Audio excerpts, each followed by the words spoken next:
And again, not to belabor the detail, but they were actually able to identify 4 different patterns. So this is the normal pattern of flow. This is the heart and the veins draining blood from the jugular veins and the azygos vein into the heart. And patients who had MS had different patterns, but they all had abnormal flows or narrowings. So this was very, very controversial when it came out.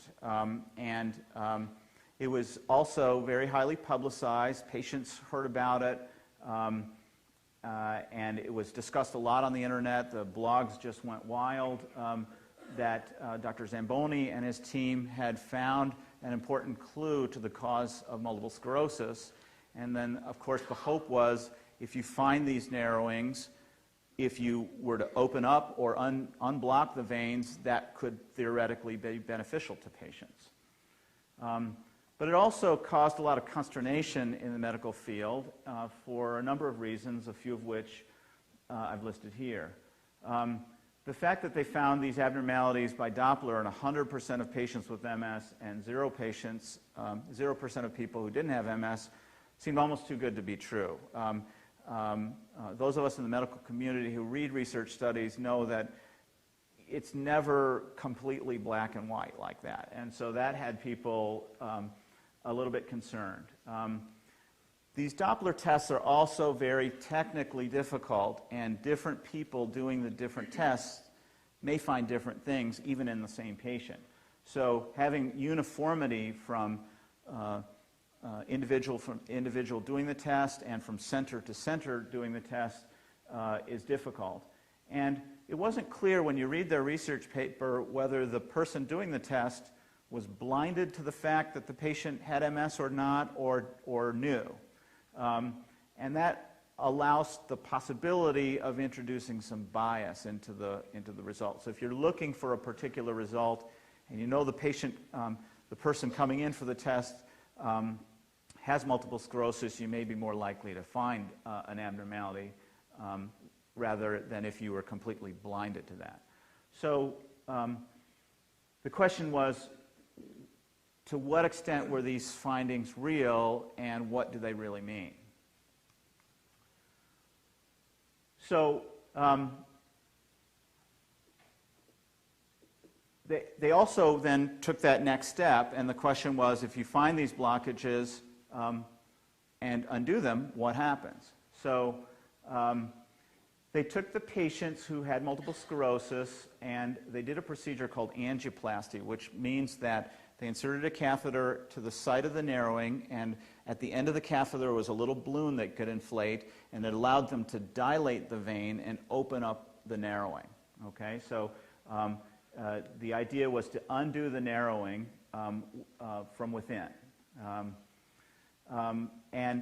Unfortunately, and so then the question was, when patients were followed over time after this procedure, did it provide any meaningful benefit to their condition? So their vascular outcome was followed. So did the angioplasty procedure keep the blood vessel open for a long period of time?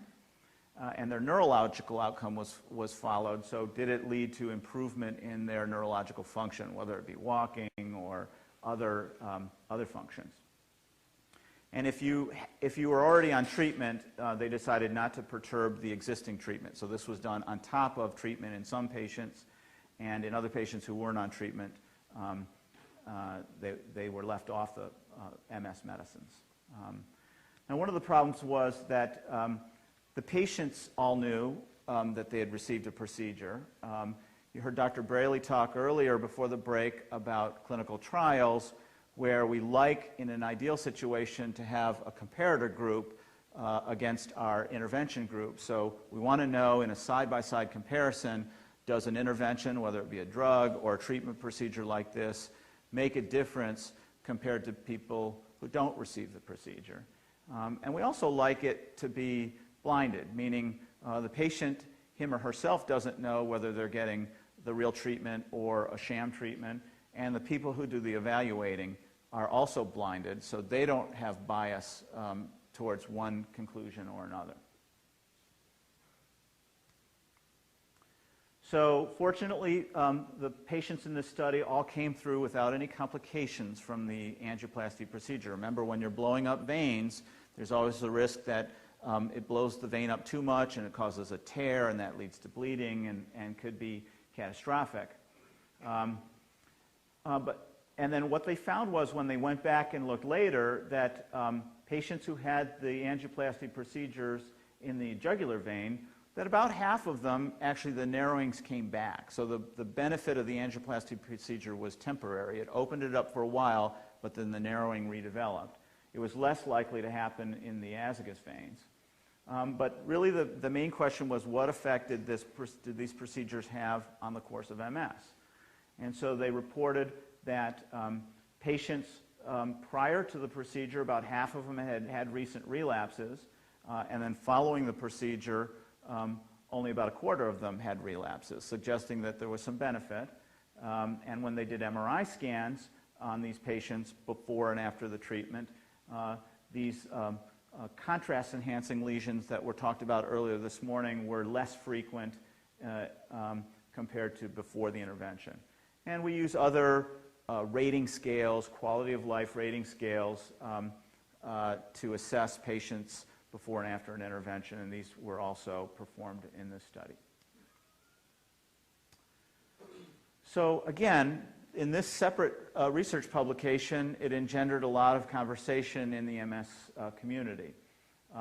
They didn't have a control group, so they didn't have a comparator group of people who didn't receive the intervention or received a sham procedure.